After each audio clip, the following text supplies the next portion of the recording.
Welcome to the City of Gustine Active Transportation Plan first workshop. My name is Kendra Ramsey and I'm with GHD.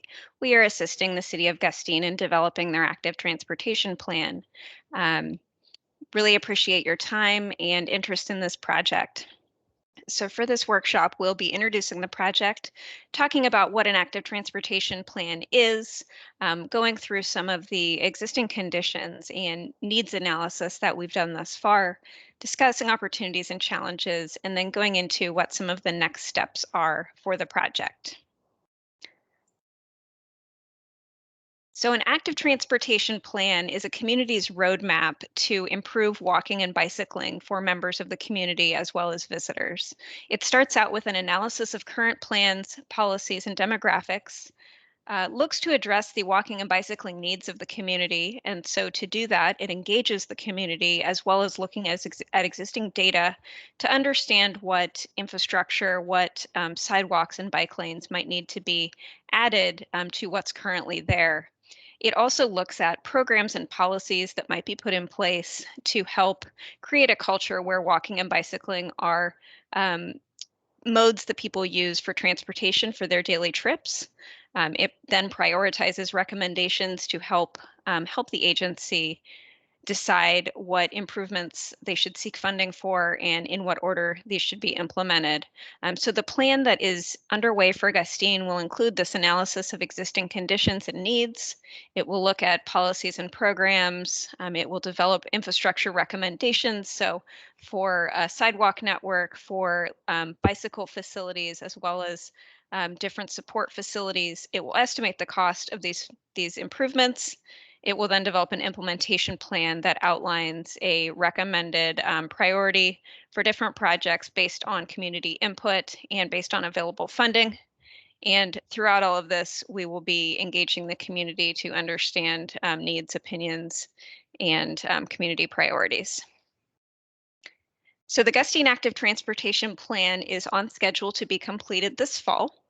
We're here in July 2021 looking at existing conditions and needs assessment, and we've kicked off engaging the community to understand what walking and bicycling facilities are desired. In August and September, we'll be developing draft recommendations, and then we will have a draft plan in October, November for community review and eventually for consideration by the City Council to adopt. Following adoption of the plan, the city would then be able to seek additional funding to implement those facilities. So diving into our existing conditions, one of the first things we look at is where there is a history of collisions. This slide shows the collision history involving bicyclists and pedestrians from 2015 to 2019. We know that in addition to the pedestrian fatality shown in red on the screen on Highway 33, we know there was also another significant fatality in prior years. And so we are keeping that in mind. These most recent 5 years of data is just what is typically considered. Obviously, all of those collisions, in addition to any near misses that members of the community might discuss with us, are taken into account when we're developing our safety recommendations.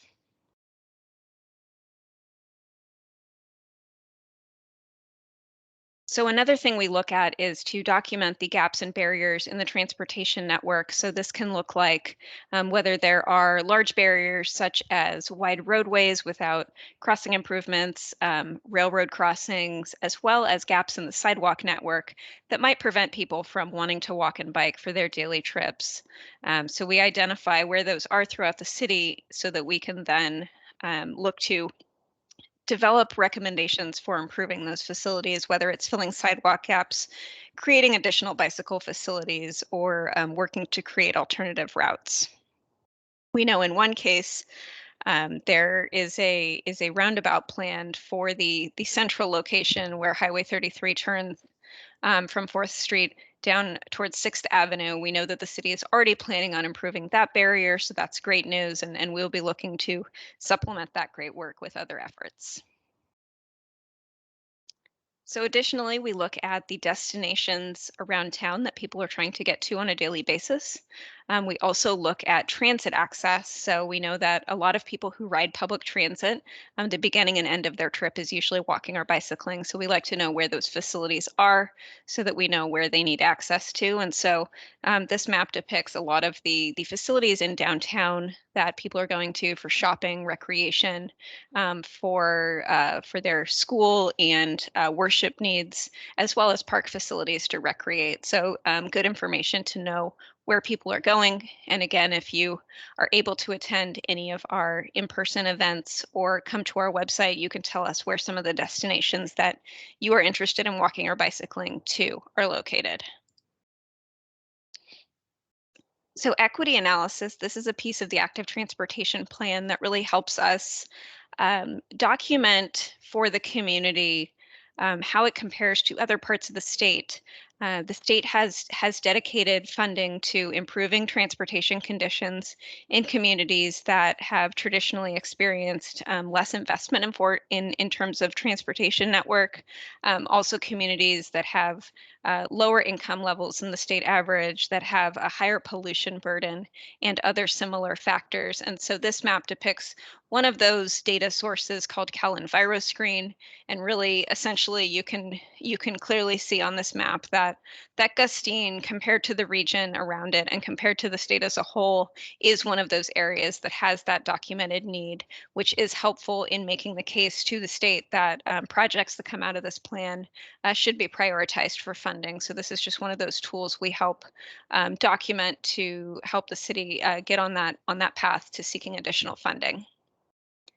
Similarly, the California Healthy Places Index looks more specifically at factors that impact health, whether that's um, rates of asthma, rates of childhood obesity, rates of pollution in the community, really looking at a lot of different factors that make a community healthy or less healthy. And so again, you see that Gustine is identified as one of those areas that needs that additional assistance in order to develop facilities that allow people to walk and bicycle to their daily trips, which has a host of health benefits, both by taking cars off the road for those shorter trips and reducing air quality, reducing pollution from those car trips, but also in terms of getting folks more physical activity in their daily lives.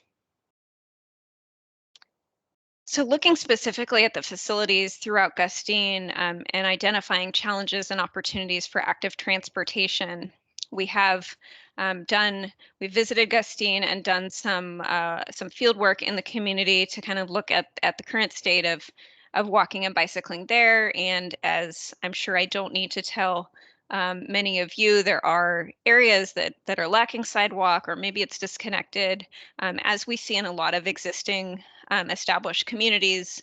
There are areas that, when they were built, maybe that wasn't the sidewalk wasn't required, and so plans like this active transportation plan can help us identify those gaps and try to get resources allocated from different grant programs to fund those improvements in the future. Also, we looked at, where there might be locations of high need to improve existing sidewalk, whether it's in poor condition or just needing some upgrades for, say, curb ramp access at corners like you see on the bottom of the screen. So, just identifying those areas that do need assistance. Similarly, we know that crossings are very important to be improved for folks that might use mobility devices. Also, families with strollers. We can all use help having a safe and even place to walk. We also know that bicycle facilities, again, in a lot of established communities, there are fewer bicycle facilities. So really identifying where those key routes are that people might want to take on a daily basis, and identifying how we might fit bicycle facilities there. So these are some of the things we looked at in our recent visits. We also know that there's been great progress in Gustine in recent years. Here's some images on the screen of the multi-use path that's on Meredith, and then the path in the park as well. We know that the city has also put in some improved curb ramps, as you'll see on that top photo, to help folks cross the street safely. And so we know that the city is dedicated to making these improvements, and really we're here to help understand from the community where the improvements are most needed, what you'd like to see so that you can walk and bike for a lot of your daily trips, and really help move that forward over the next few years so that we can see more facilities like these great ones that are already in place. So, one of the most important parts of this project is hearing from residents of Gustine. What are your concerns when you want to walk and bike? Um, where would you like to go around town? Would you like to go to the library, the pool? Would you like your children to walk or bike to school, but you aren't comfortable doing so today? These are the types of things we'd really like to hear from you. We will be having a few opportunities to talk to us in person. We also will be having a follow-up workshop, which information will be posted on the project website. And you can also visit the project website where there is an interactive map to provide these comments. This is really an important part of our project to understand what you desire, and so please get in contact and let us know. So here's a quick outline of some of the feedback opportunities. We were in Gustine on July 2nd and attended the Block Bash and talked to quite a few folks about their thoughts on walking and biking. We will be in Henry Miller Park this Friday, July 23rd, between 11 a.m. and 2 p.m., talking to people as they go about their daily business. We also have the online mapping tool that I will give a preview of in a second. So our project website is gustineatp.com. We do have a mapping tool that you can just drop your comments into. Please tell your friends and neighbors to visit and give us their comments as well. Again, come see us this Friday at Henry Miller Park. We'll be near the pool between 11 and 2. And then here's a picture of that website. On the left, you see the landing page. And then if you scroll down the page, we have this nice Get Involved button that's circled, and that will take you to the project map. It looks just like a Google map. You just click right on the page and you can type in whatever comment you have, whether it's, I'd like to see a more visible crossing here, or there's a gap in the sidewalk here, or this is where I'd like to ride my bike. Any comment, no matter how large or small the problem, we'd love to hear it. Please tell your friends. And we really appreciate your time and attention to this project.